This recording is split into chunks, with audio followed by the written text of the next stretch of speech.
I'm going to tell you something, and it might make you uncomfortable. Some of the most perceptive people in the world, the ones who can read a room instantly, who sense what's about to happen, who just know when something feels off, didn't learn that in school. They learned it through experience, slowly, and often painfully, because they had to. And no one called it intelligence. They called it anxiety. They called it sensitivity. They said you were too much. So if you've ever felt like your mind works differently, like you're always scanning, always processing, always a few steps ahead, this might explain why. Sign 1. You read people almost too well. You notice things others miss. A tone shift, a forced smile, a small change in body language, and before they even speak, you already feel it.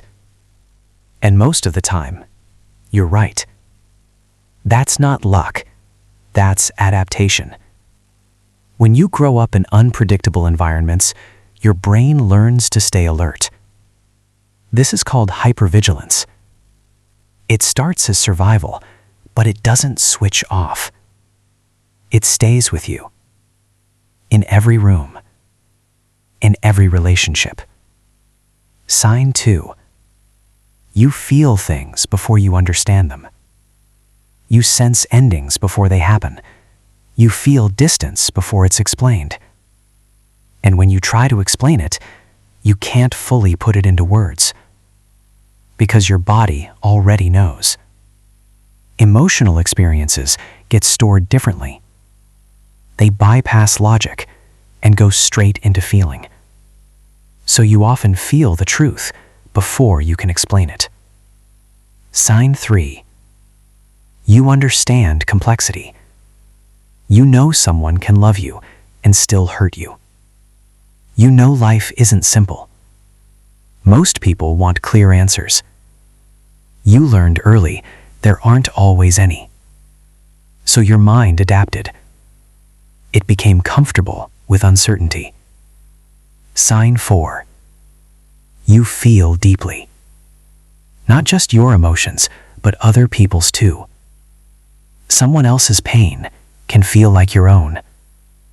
Sometimes it's hard to tell where you end and someone else begins.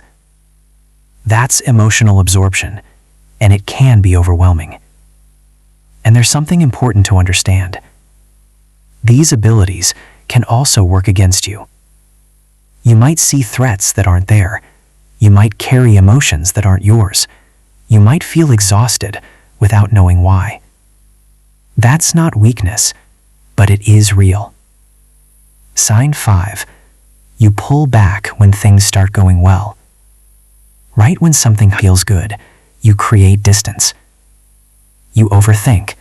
You doubt. You leave before you can be left.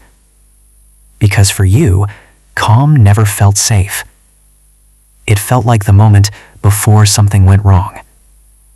Sign 6. You question everything. Why did they say that? Why did I react like this? Why does this feel familiar? Your mind is always analyzing, always searching for meaning. Even when you want it to stop, it doesn't. Sign 7. You are deeply self-aware. You understand your patterns. You can explain them clearly. And yet, sometimes you still repeat them. Because awareness is not the same as healing. Change takes time. It takes new experiences, repeated consistently, until your body learns something different. But none of this means there's something wrong with you. It means you adapted. It means you developed a kind of intelligence most people don't even recognize. And maybe this is the moment you start understanding it. If this felt a little too familiar, you're not alone. Understanding these patterns is just the first step. Changing them is something else entirely.